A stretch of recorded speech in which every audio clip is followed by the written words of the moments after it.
This event is hosted by the Dalton Champions and is supported by the Dalton Nuclear Institute. For those who aren't aware, the Dalton Nuclear Institute is the university's umbrella organisation for nuclear activities at Manchester. The Dalton Champions are members of the nuclear community at the university, like me, who volunteer their time to organise events like the one today. Its aim is to bring together people with an interest in nuclear research to discuss and share ideas across the breadth of nuclear. And so if you're at all interested in nuclear, no matter your background, I would highly recommend looking into the Dalton Nuclear Institute because they host lots of events related to nuclear in any level of expertise that you have. And there are a lot of exciting things coming in the new year. Luckily for you, there's a handy QR code behind me, which you can use to scan and take to the Dalton website, which will tell you a lot more information. So back to the film. Radio Bikini was released in 1987, and it tells the story of Operation Crossroads, which was a study conducted by the United States to assess the effects of nuclear weapons on warships. The film uses archival footage from the 1940s and the testimony of those involved to paint a picture of the devastating effects that the nuclear arms race had.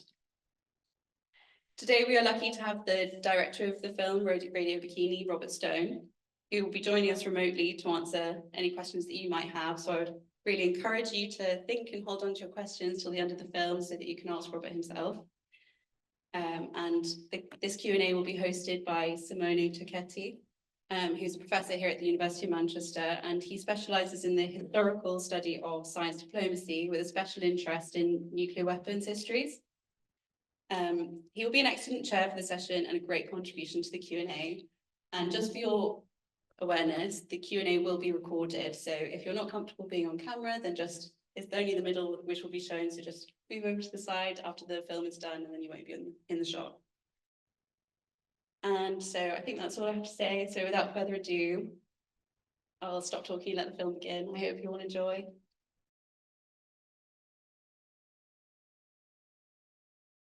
I am Simone Turchetti. I am a professor of the history of science and technology here at the Center for the History of Science, Technology and Medicine, University of Manchester.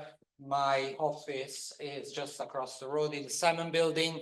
And let me start, with obviously, I'll just give you really a couple of words of background just to understand some of the things you've seen, but obviously I'll leave the floor mostly to Robert to tell you more about everything that relates to the documentary.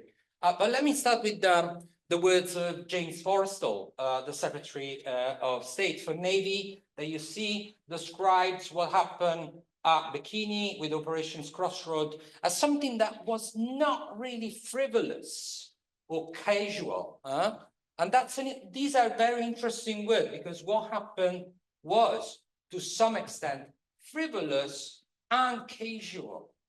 This is because some of the things you've seen, actually, the very protagonists celebrated in ways that were quite disturbing. Blandy, the admiral, the commander, eventually went up to just take a photograph. Him, his wife, and the other commander, and a huge cake, a cake, an atomic cake, with written on it, Operations Crossroads. That's how they celebrated Bikini. You've seen one of the weapons, one of the devices, Able, with there was a name on it. Did you catch what was the name? What was the name?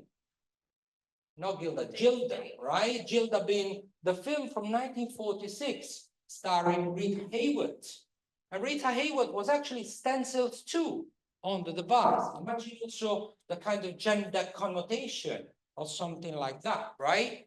Gender connotations obviously annoyed extremely the then wife, the then husband of Rita Hayworth, which was Orson Welles, who in a radio speech said, this is utterly unbearable. I don't want my wife to be associated with atomic weapons. But all of this is interesting because you've seen more and more the idea that this was an experiment and it was needed to know more. Actually, Operation Crossroad gave the Americans very little knowledge about how atomic weapons worked. It also gave not that much more medical knowledge given that obviously by then Hiroshima and Nagasaki had exploded and had already plenty of individuals that were hit by radioactivity. So why did really Operation Crossroads happen? It was obviously a big spectacle, a spectacle to impress the Soviets, a spectacle that was obviously disturbing. So they assembled these shipwrecks from World War II, they put it together. And on top of that, they put all these animals. You've seen images there of what has become known as Goat 53. Goat 53 is the one that you see surviving the blast, but actually dying 2 days later. This was Operation Crossroads. And I think, Robert Stone has been extremely, I think, clever in catching all these elements that emerged at this very crucial point in the history of atomic weapons. So the first question is, how did you come to conceive something so vivid and, showing how disturbing was the frivolous nature of atomic weapons and atomic testing? I'll try. That's a long story. I'll try to condense it as best I can. Thank you for having me. I haven't talked about this film in a long time. Obviously, I made this film many years ago. It was my first documentary, and it launched my career as a documentary filmmaker. The whole thing started, I was in college and I was studying history, and I read an article. This is in the late 70s. I read an article about the atomic test of Bikini Island, and this was around the time, I believe, the Bikinis had just successfully won a lawsuit with the American government and gotten compensation after decades. And something struck me about this story where in Western eyes, we have an imagination about tropical paradise with the palm trees and how pleasant life must be. It's a sort of a happy native fantasy that I think a lot of us in the West carry around in our heads, certainly popular in popular culture. And then to the contrast of that with the most horrific weapon of war, the most extraordinary technology that human beings have ever created, the clash of these two ideas coming together just hit me, and I couldn't shake it. I thought there's something here that's bigger than the facts on the ground. There's a larger story here. So to make a long story short, that became my history thesis for my undergraduate degree in history. And at that point, I pretty much decided I wanted to be a filmmaker. And I knew nobody was going to give me money to make a movie because I'd never made a movie before. I just done some student films. But it turned out I was like at age 21, I was the world expert on this really obscure little topic that nobody really knew much about. So I was able to parlay that over the course of many years into slowly getting money through grants and stuff to make a documentary about Operation Crossroads, which is what I did. How long did it take?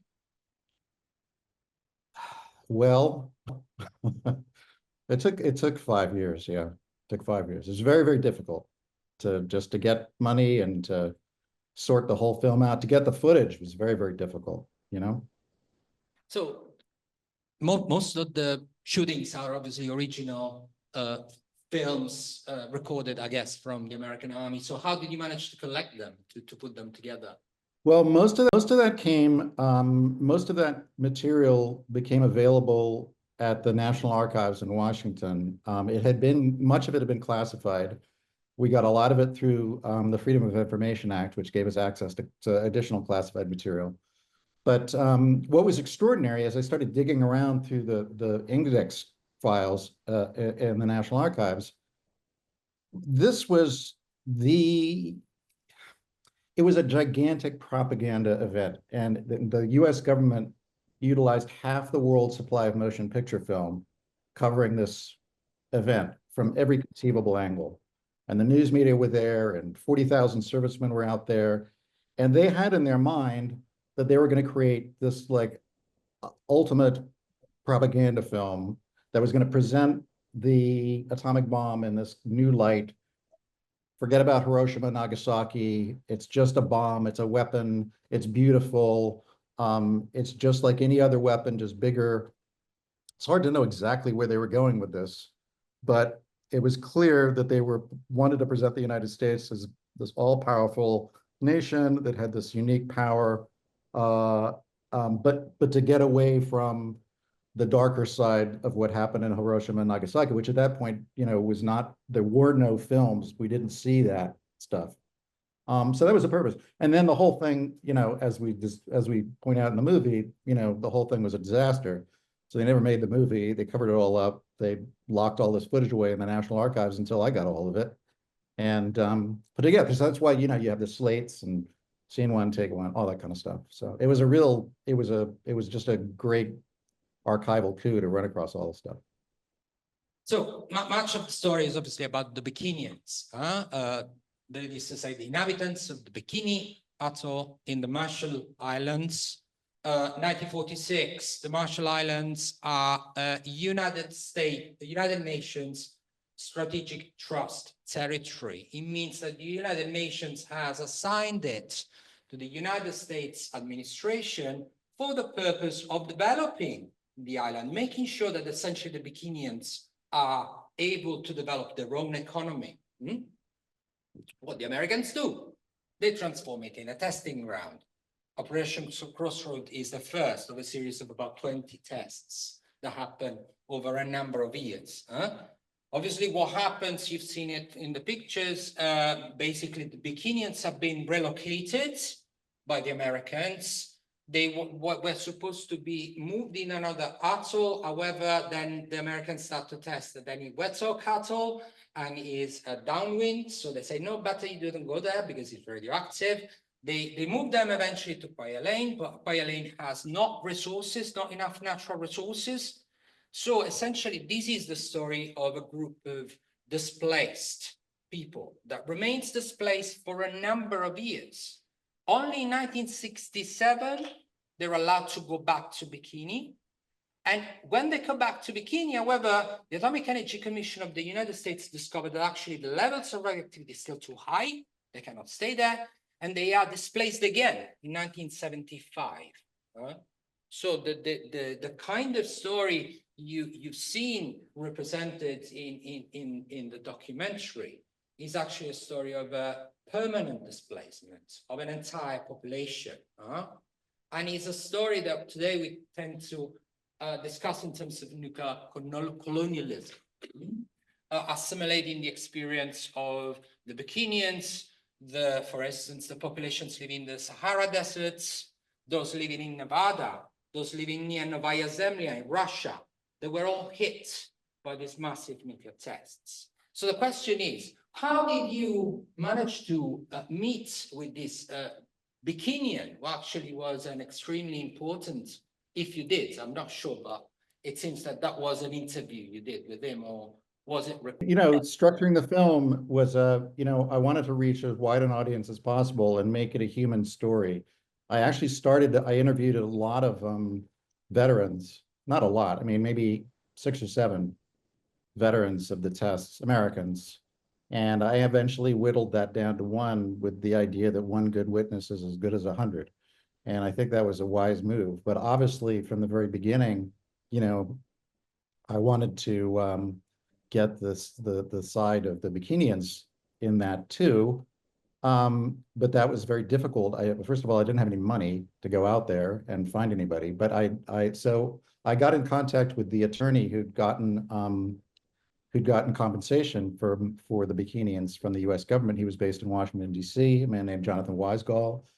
And he introduced me through a series of contacts. This is pre-internet and email and everything, like writing letters that take a month to get across the Pacific, to the Bikinians.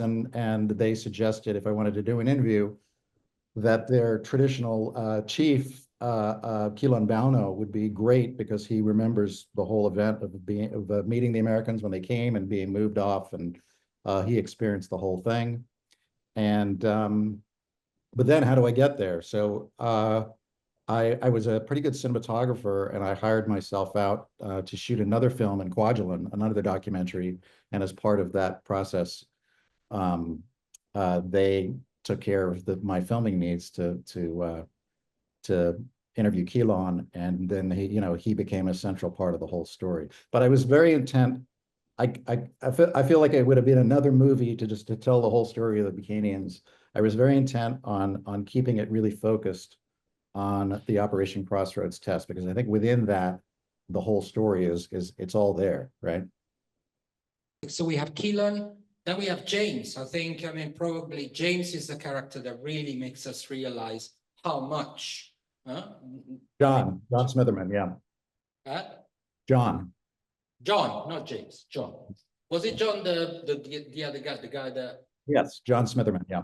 Yes. How did you meet him? I got in touch with an organization called the National Association of Atomic Veterans, which is a group that had been put together to get compensation for American servicemen who had been involved in all of the atomic tests that the United States had conducted over the decades. And John was the president of that organization. One of the things that was difficult for these people, when you have cancer, it's an internal thing. So they all had to say, oh, I've got this, I've got that, and this is how it happened. And I talked to some of these people, and that was the story they told me. With John, because the type of cancer that he got and the injuries were so visible, he didn't have to say any of that. And he was, in the way that he told his story, his body tells the story. And so he's told the story in this very understated way. And actually, John was the first thing I filmed before I did any archival research or did anything. I interviewed John because I was told that he was dying and I got to get him before he goes. And I did. But probably the smartest decision I ever made as a filmmaker was when I walked into his house and I saw his condition. I was like, I don't want the audience to know what you look like while you're telling your story. Because yeah, and I think that made a very easy trick, as in just zooming in, zooming out. Through the zooming out, you basically make the audience realize what's going on there, right? Yeah, at the end, you see what happens. But if I'd shown that before, you wouldn't have listened to his story. It wouldn't have unfolded the way it did. So, which I mean is probably leading to my last question, which is, obviously this is one important documentary, but there's quite an extended set of films and documentary that treats the nuclear age, nuclear weapons. I mean, obviously, some of you that may be familiar with some of the most famous products, I'm thinking of, for instance, about Dr. Strangelove, could see how much Operation Baker informed, for instance, the production of films of this kind, as in the very same images that were in Radio Bikini were also used by Stanley Kubrick to represent in Dr. Strangelove parts of the story. The film came out in 1988. I'm wondering, was there, aside from this, obviously, this interest in the story and history more generally, was there any filmic product existing at the time that inspired you, made you think, oh, I wanna work on this kind of? Oh, sure. Well, Dr. Strangelove was a huge influence on me. I saw that when I was very young. A documentary that was also very influential on me was The Atomic Cafe, which came out in 1982. And they actually the Atomic Cafe actually used part of the footage with Commodore Wyatt when he's asking the Bikinians on the beach, if they'll leave for the greater good of God and all this kind of stuff. That little clip was used in that documentary, and I had no idea. As I said, I had done my thesis about the Bikini Island tests, and I had this idea I was going to make a documentary about it. I went to see Atomic Cafe, and I just could not believe that this was filmed. Like this event that I knew about, that there was actually footage of it. It blew me away. And that kind of got me to thinking, okay, I'm not going to do a traditional documentary where I could go to the Marshall Islands and I film, that I can do a film about this one test that happened long ago. And if there's this footage, there's got to be more. But you got to understand, I'm a child of the Cold War. that was sort of the existential threat that hung over, my childhood, and everybody of my generation and other generations too. And so in the 1980s, the Cold War was really heating up because of the Reagan and the evil empire speech and all of that. Chernobyl happened in 1986, so that was a big deal also. And so nuclear weapons was that was the cause, like climate changes today. If you were a young person at that time, getting rid of nuclear weapons was as at the forefront of your mind in the way that doing something about climate change is today. Which probably leads me to really the final point, which is, I mean, the film is about nuclear testing and the beginning of nuclear testing. After Operation Bikini, we've had another 2,000, roughly, between 2,000 and 2,500 more nuclear tests. So when you hear, oh yeah, but I mean, no atomic weapons was used after Hiroshima and Nagasaki. True, but not true, as in we've had essentially many more tests across the whole world because of a number of countries testing nuclear weapons, including the United States, but not just the United States. We are coming to present from history in terms of testing and where we are at today. I mean, the last test has happened around 2017, North Korea this time. We live in a world where this kind of threats of testing and nuclear weapons more generally are still pretty much alive. I mean, I don't know. What's your view, Robert, about where we're at right now? Well, it's important to point out that number. It's important to point out that number you just cited. Most of those are underground tests. So atmospheric tests were outlawed in the Comprehensive Test Ban Treaty in 1963. So I think there were about, I think this is right, about 500 atmospheric tests. So if you think about it, the world has actually had a nuclear war. I mean, it's kind of extraordinary. And then, yeah, here we are today. It's extraordinary to most people of my generation, I think, are surprised that we've been able to contain this as well as we have so far. But we should not take for granted that that's always going to be the case. And obviously tensions heating up, the war in Ukraine and the nuclear threats that Putin has put out.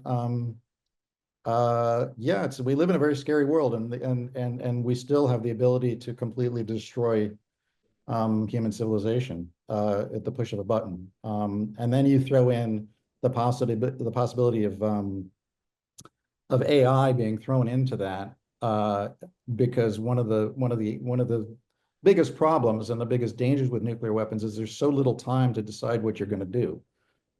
Because of intercontinental ballistic missiles, you've got like 15 minutes to respond to a nuclear attack from the other side of the globe.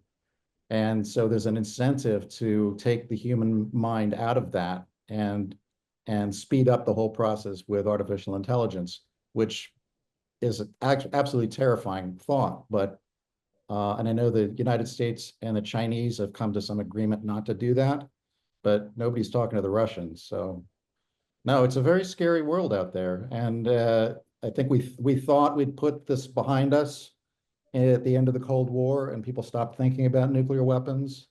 And we have reduced stockpiles, but they're still enormous. I mean, it's ridiculous how many weapons we have. It's insane.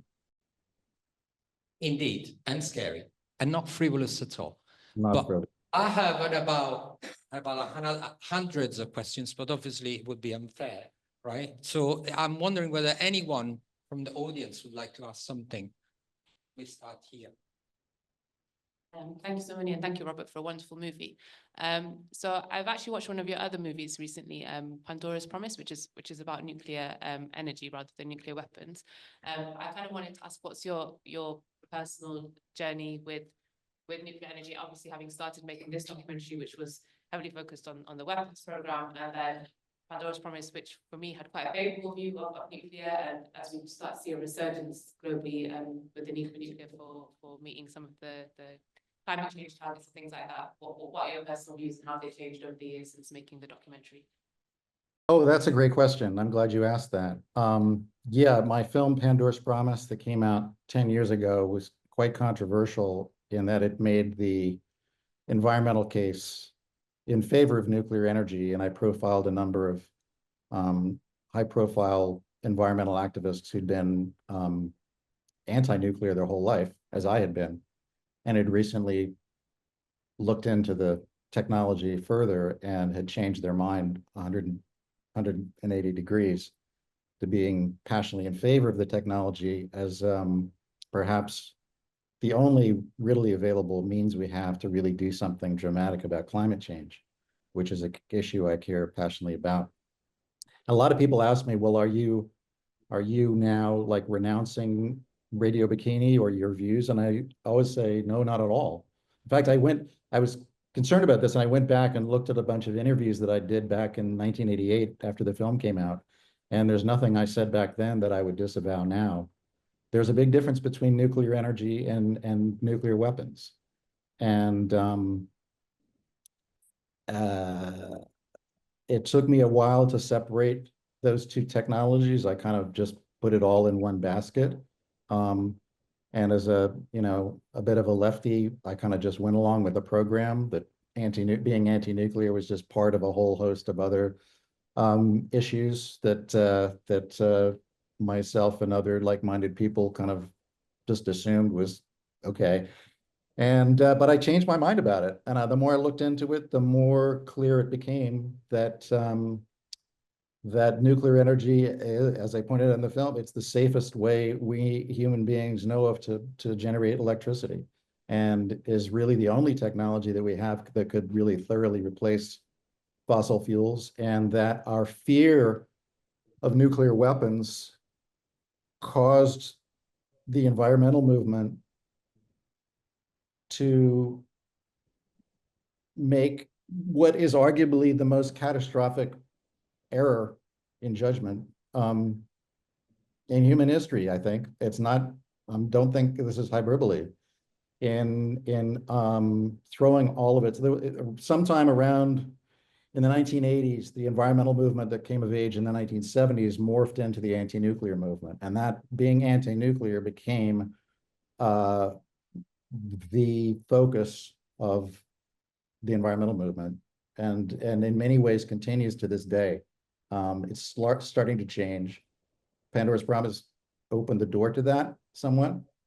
But yeah, it's been an interesting evolution for me, and I'm glad you asked that question. Next question, that. Hey. Hi, and thank you so much for the documentary. It was extremely amazing, I would say. I loved it, and it raised a lot of emotions. I think I may speak on behalf of everyone that the scientific responsibility of the whole action was tremendous. So I guess you had to remain objective while you were watching all these things and to put them together. So what was the most difficult part during that procedure? I mean, like the feelings that you had, because I was upset, honestly, by all these things. So, like, how did you feel? Was it difficult for you to put all these things together and remain objective? Objective, yeah.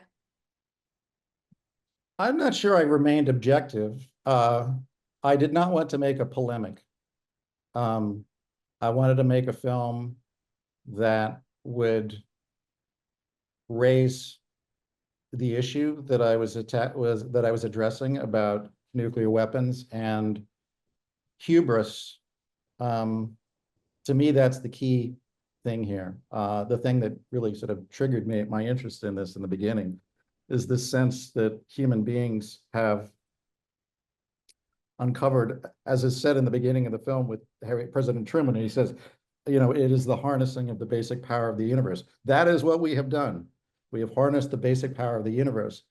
And yet are we capable of handling this power that we've discovered? And that was, I guess, the running theme of the film. But I did not want to make I did not want to make a kind of film that would only preach to the choir and be seen by people who are already on board with, who are only anti-nuclear activists. And at the time, in the 1980s, there were a lot of documentaries out there about this issue, not necessarily nuclear testing, but the issue in general, that were very openly activist documentaries. And I didn't go down that road. And as a result, the film was like, it was seen all over the world. It had a huge impact, and it was used as in part to get compensation for the veterans of atomic testing. And I'm very proud of that, and certainly raised the issue about what happened on Bikini and helped the people on Bikini get additional funding, and I'm very proud about that. So I think the thing that,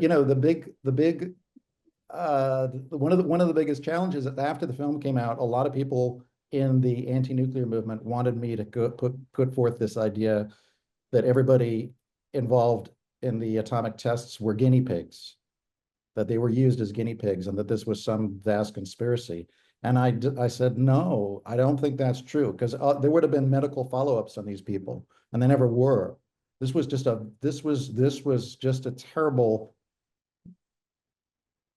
It was hubris. They just made a terrible error in judgment, a mistake. They were sloppy. They were trying to think of this weapon as just another weapon of war. And they put 42,000 American servicemen in grave danger, many of whom became very, very sick and suffered for the rest of their lives. But it wasn't a planned experiment on these sailors and servicemen.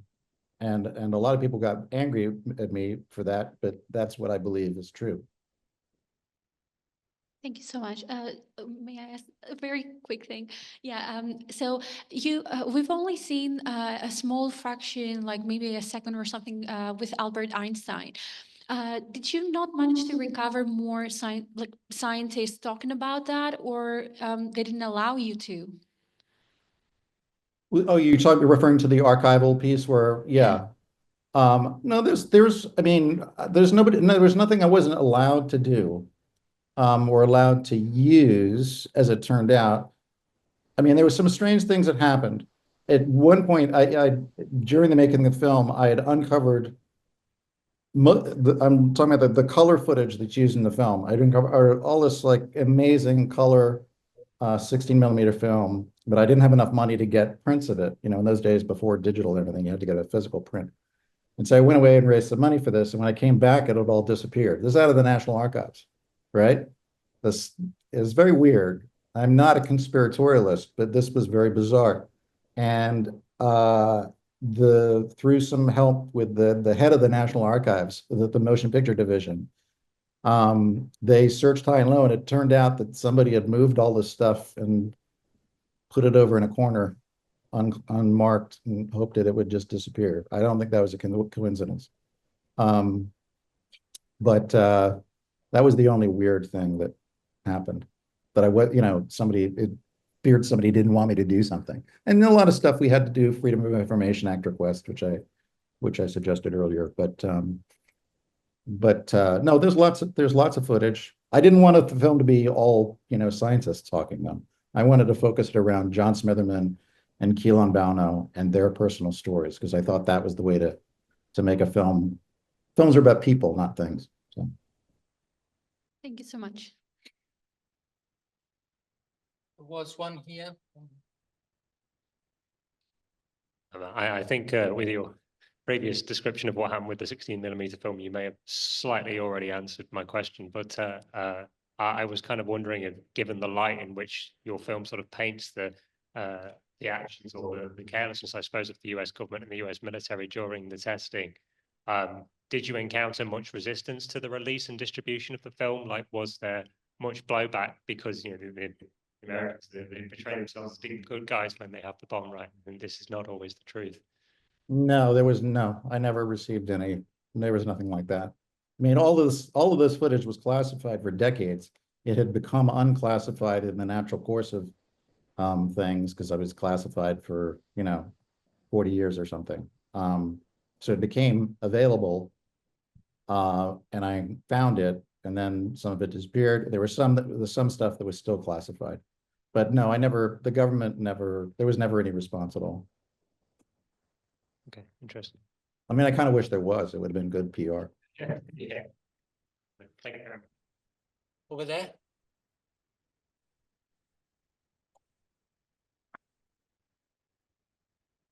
Oh, thanks very much for being here, and also the film is quite moving. I just wanted to ask, in the spirit of what you were saying earlier about hubris, obviously this was considered to be somewhat of a disaster, yet it was followed up arguably with a larger one with the events of Castle Bravo and that.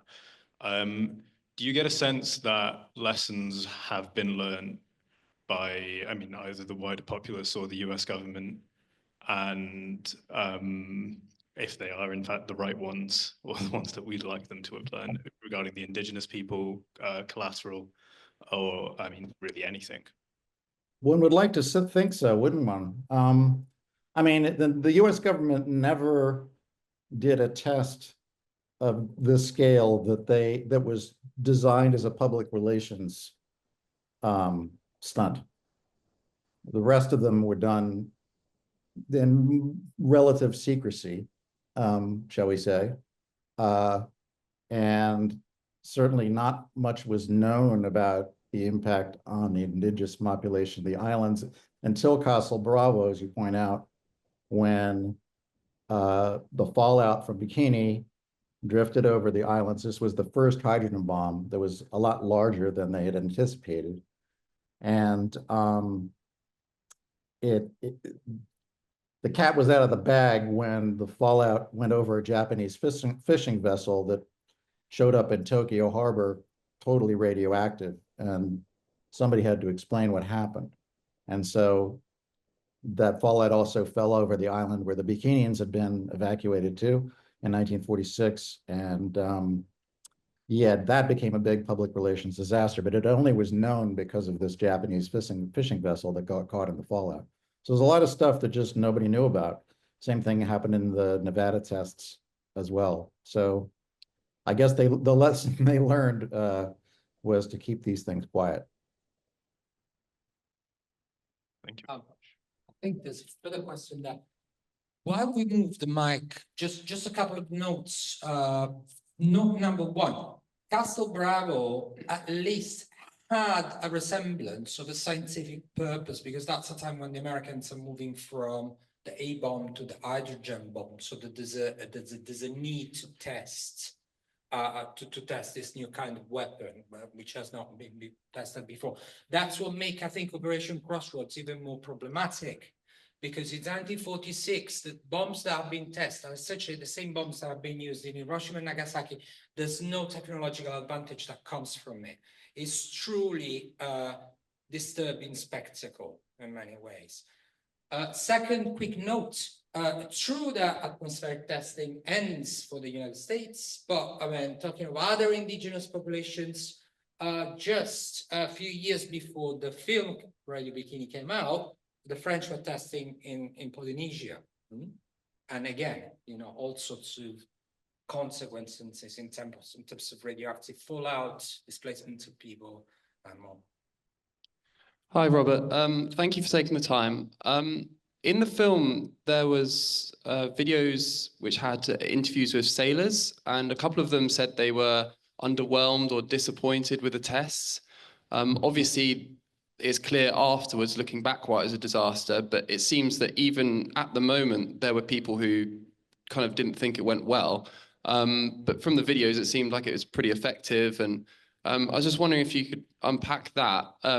Also, obviously, there's sound in that clip. I know 16mm can hold sound on the side of it, but specifically the Geiger counter scene, was that real sound, or was that dubbed over? I was just wondering how much you had to do afterwards. Thank you. All good questions. I'll answer the last one first. No, that was not sync sound, but we did see the Geiger counters, and I showed the footage to a veteran I knew who had been at Bikini, who was in charge of radiological monitoring. And so I ran it by him as like, what would this have sounded, what, how many clicks? We did it properly, but you're correct that that particular bit, we dubbed the sound because there was no sound on any of the color footage. The sync sound was only on the black and white footage. I'm sorry, what was the first part? You just quickly remind me the first part of your. I was just referring to, there were some interviews with the sailors. Yes. Okay. So what happened was the atomic bomb happened, where it was exploded over Alamogordo, the first one, and then over Hiroshima and Nagasaki. But so people at that time had this idea of this super weapon. I don't know what they had in their mind, Armageddon, whatever. So the ships were 20 miles away from that first bomb, and which is a long ways away, right? And so even an atomic bomb, and these were small atomic bombs, is about almost the same size as Nagasaki, which were small, right, by today's standards. It seemed like, as the guy says, a huge giant firecracker. They were disappointed. They wanted, like, full on, like in the Oppenheimer movie. They wanted, I don't know what they wanted, but they wanted something more. And they were disappointed because they were so far away. But they should have been thankful that they were actually that far away. But the radiological contamination happened not because of the blast. It happened after the second test, the underwater test, where the ships all came back into the lagoon, and the water, the fresh water for the ships was put through condensers, where they basically boiled the water and made it drinking water. So they were drinking radioactive water for a month or two after that test. And John Smitherman's job, he was one of the guys who cleaned out the inside of the boilers. So he was exposed to a really massive dose of radiation.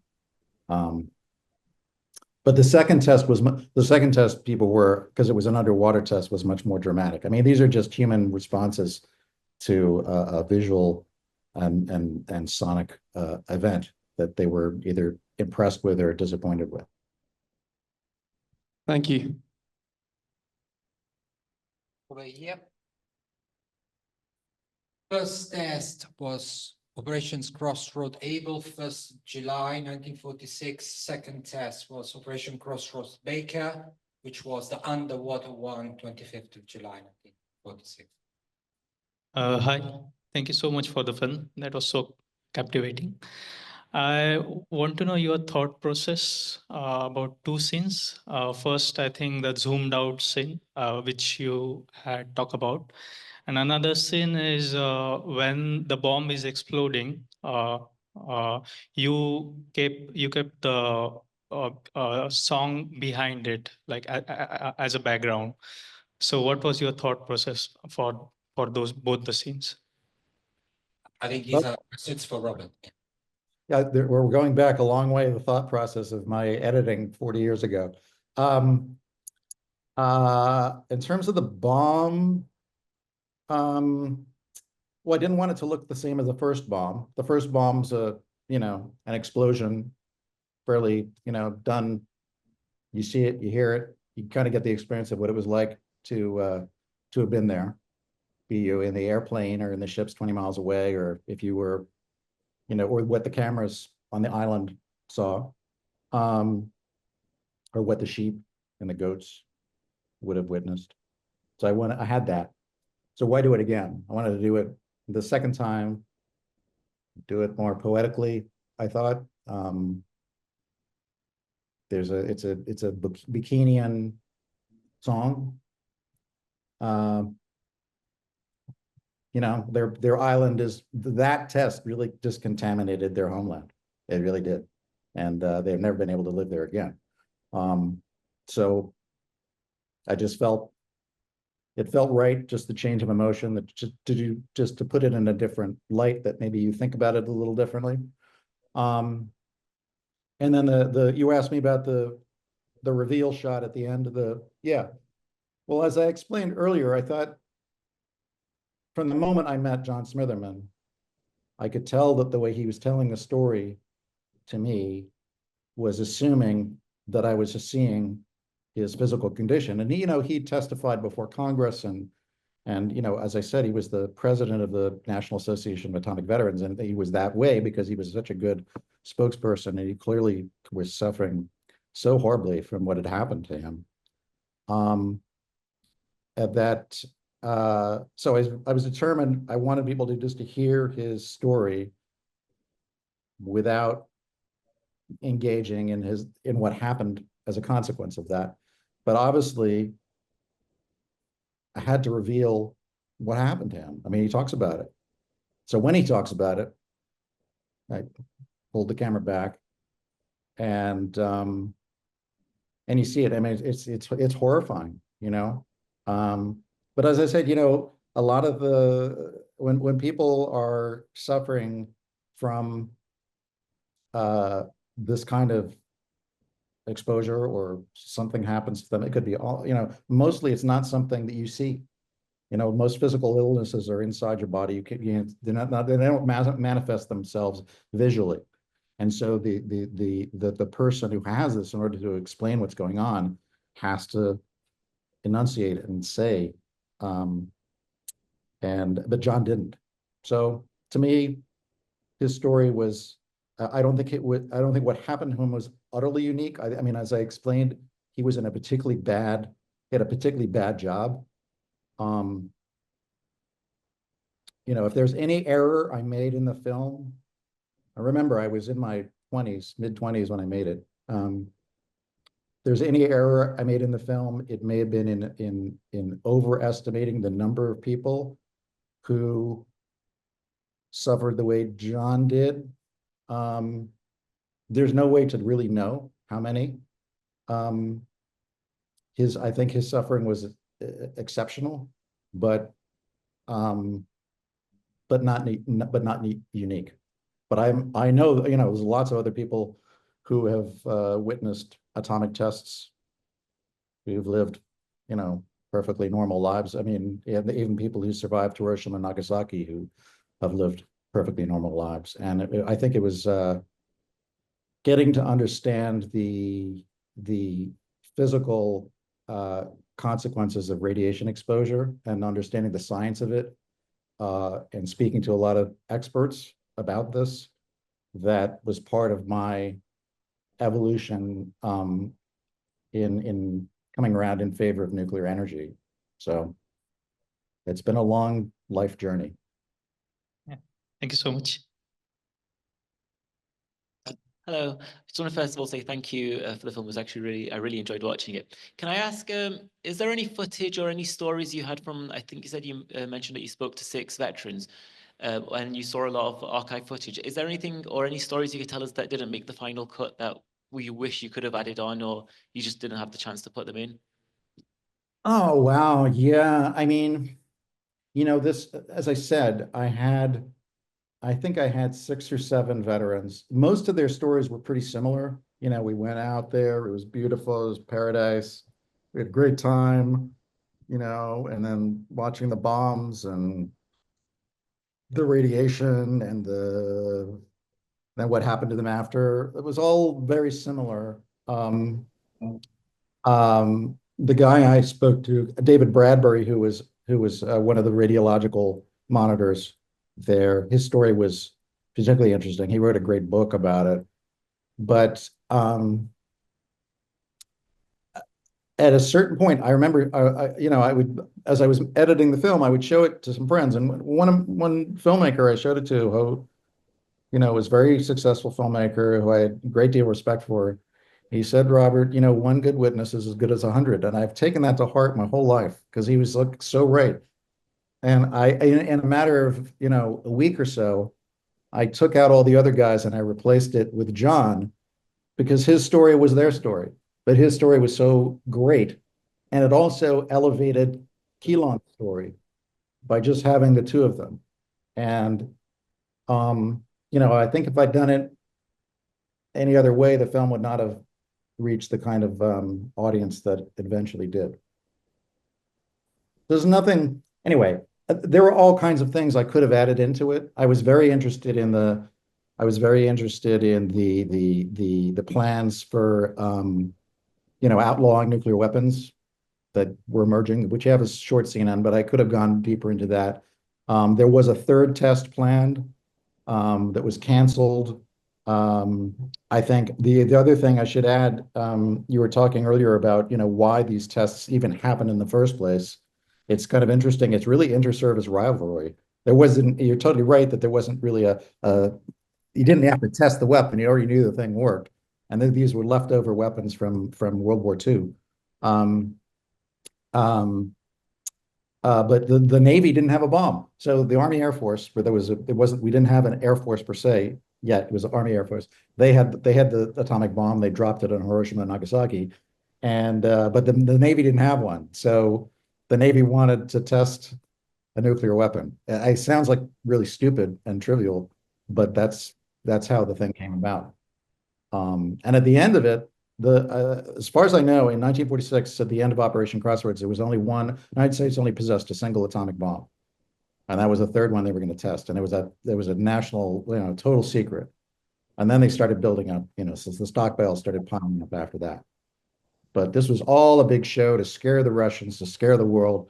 We are the top dog. We are going to control, war and peace around the world. And we've got this incredible weapon, and it's a technology that no other country will ever get their hands on for the foreseeable future. Of course, 4 years later, the Russians got it, and yeah, so the rest is history. Yeah, over there. The word used at the time is saber rattling. That was the way in which essentially the idea of how the Americans were kind of using atomic weapons to menace, to threat the Soviets was being kind of discussed. Thank you, Robert. Great film. I have a couple of questions. There was a scene where they would the soldiers were talking to Bikinians about the test, and they were speaking in English. Do you know if there was translation at some point? Did they actually understand what's happening? Do you know what's the level of communication? Did they face any resistance from natives? I don't know if you can expand on that. Well, there is a translator there, and you can hear him. There is a translator. No, they didn't speak English. I mean, they were under the Japanese occupation before, throughout the 1930s. The Marshall Islands were controlled by the Germans, and then after the Treaty of Versailles, after World War I believe it got transferred to the Japanese. The Japanese were there for the 20s and 30s, and then the war was fought, and Americans and Japanese gone back and forth, and then it was, as was pointed out, given United Nations protectorate under the auspices of the United States. So they really didn't have much experience with Americans other than some missionaries. So some of them spoke, because American missionaries had been out there. So some of them spoke English, but communication was difficult. I don't think they really understood what was going on. America just defeated the Japanese that they thought were almost like godlike, in their power. And so the Americans were even more, they were, I mean, you can't imagine the awe in which the American armed forces were regarded at that time. So no, there's no resistance. No, I mean, they're also, they're an incredibly peaceful people, and they have to be. And I've spent time out on the islands. When you grow up, when you live on a little island of 60 people for your entire life, you can't afford conflict. And their language doesn't even have the words for conflict the way that the English language does. And so they are very gentle people and are very easily exploited. We're very easily exploited.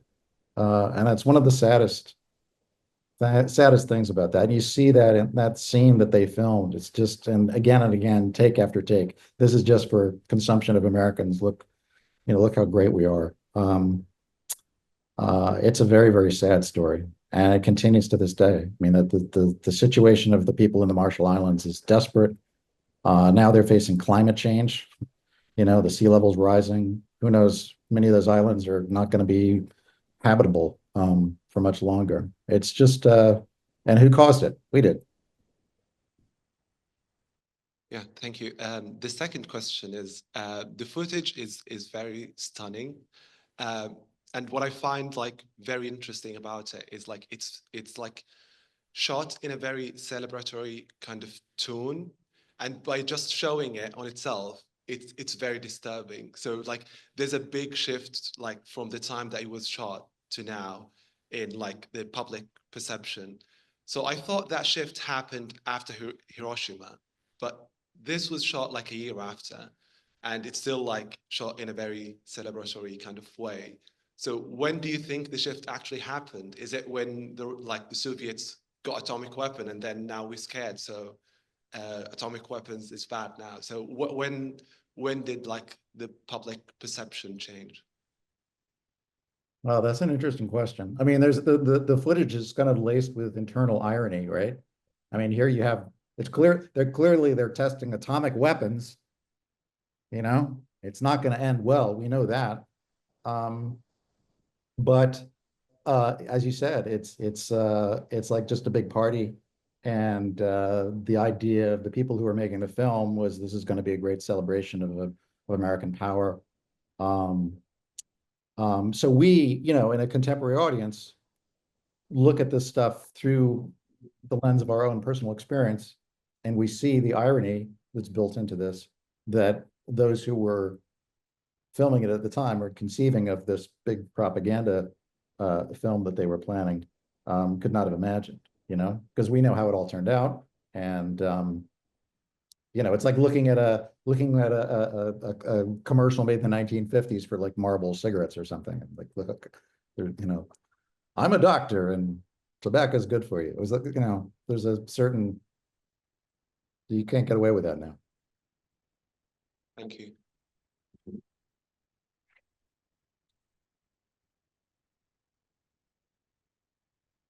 Just to compound that, I mean, basically, this is pretty much the sense that is prevalent back in the post-war years, the idea of the atomic bomb as a fundamentally modern weapon, as something that can supersede more obsolete means of warfare and actually can do it more effectively, cheaply. So this is the kind of, propaganda discourse around nuclear weapons in the post-war years, especially in the United States. Yeah, I mean, it was very much a sense that this is a weapon to be used. This is a weapon. This is a demonstration of using a weapon. If you wanted to, remember Pearl Harbor is in everybody's present memory at this time. 1946, Pearl Harbor happened 5 years earlier. And so, what if there was a nuclear Pearl Harbor? What if you bombed a fleet of ships with an atomic bomb? What would happen, right? So there's very much a sense of this not being just a threat. This is there was a sense of, the next war we have, we're going to start using these things, and this is what's going to happen. Go ahead. Hi. So I've got two questions. First one is, how do we go from, obviously, the actual atomic bomb that was made before wasn't all that glorious either, but how do we go from something that's scientific like the Manhattan Project to something like this where, as seen, almost no scientists were involved and no one knew what's going on and what they're doing on the ships afterwards, just washing their clothes with normal water from the sea? So how do we go from that scientific project to this within a space of a few years? That's a good question. I mean, look, there wasn't very much known about radiation. Certainly, I mean, after the experiment at Alamogordo, yeah, I mean, it was an issue, but you know, with Hiroshima, Nagasaki, all of that stuff was very secret. You know, it wasn't. This was not public information, right? And it wasn't even shared with uh, uh, within the ranks of the military. So I think there was just an incredible amount of ignorance on the part of everybody involved. Could they have known? Should they have known? Yeah, they should have. They could have. So call it willful ignorance, maybe. There was such an imperative to demonstrate this weapon as a force for good in the world. I mean, truly, they believed that. Like, we are the good guys. We've just won World War II, and we have this weapon that's going to keep everybody else, you know, in line. And here it is. Look at it, right? In this sort of That kind of leads into the second sanitized way. Yeah. Yeah, was it more about just the demonstration, no matter the cost, or did they actually not know what they were doing? The scientists actually were there and in very interesting roles. If you see one of the footages show essentially a number of scientists from other countries, from China, from Russia, from Japan, just coming in and being announced, from France, from Britain. It is exactly that very interesting moment where the Americans have completed the Manhattan Project. The Manhattan Project has happened in secrecy. It's 1946, so there has been a publication that has declared we've done the Manhattan Project, in which Hiroshima and Nagasaki have happened as well. So it is becoming clear worldwide that there is this new powerful weapon. And this is the moment where the Americans decide also to kind of inform other scientists, get other scientists as witnesses in this process of essentially revealing what atomic weapons are about. And that's the reason some of the footage was exactly about them coming and witnessing the Operation Crossroads tests. Right. But the thing that had never been done before, nobody had ever set one of these things off underwater. And that was what happened there was a total surprise. I mean, it should have been obvious in retrospect. It was a total surprise. And so everything got all fucked up. They canceled the third test. They took all the footage, classified it, sent everybody home, never did follow-up tests on any of them, and tried to sweep the whole thing under the rug. And so they knew that things were going awry pretty early after sailing that armada back into Bikini Lagoon, which was highly radioactive. Right, thanks.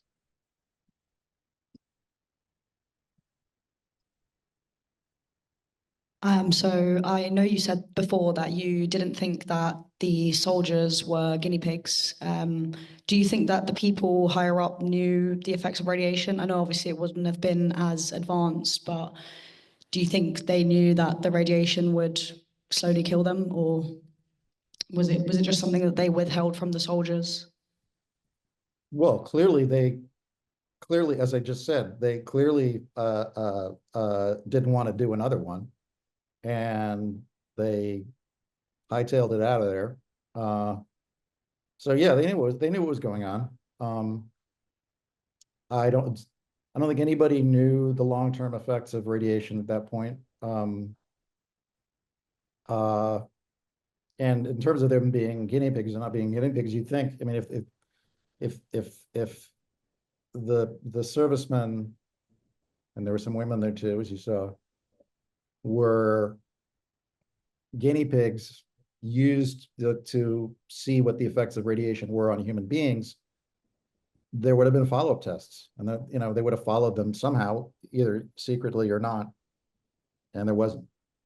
So that indicates to me that this was just a terrible embarrassment, and the sooner it was forgotten, the better.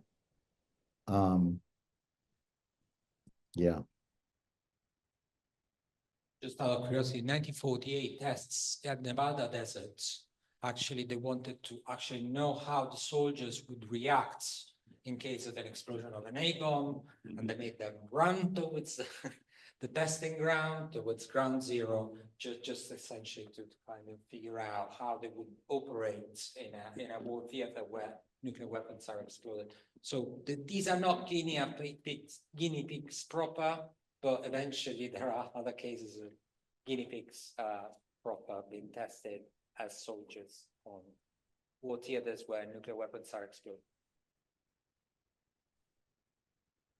Okay, I think time is up, right? So I would thank again Robert Stone for a fantastic, amen. Thank you very much for having me. It was a pleasure. Okay.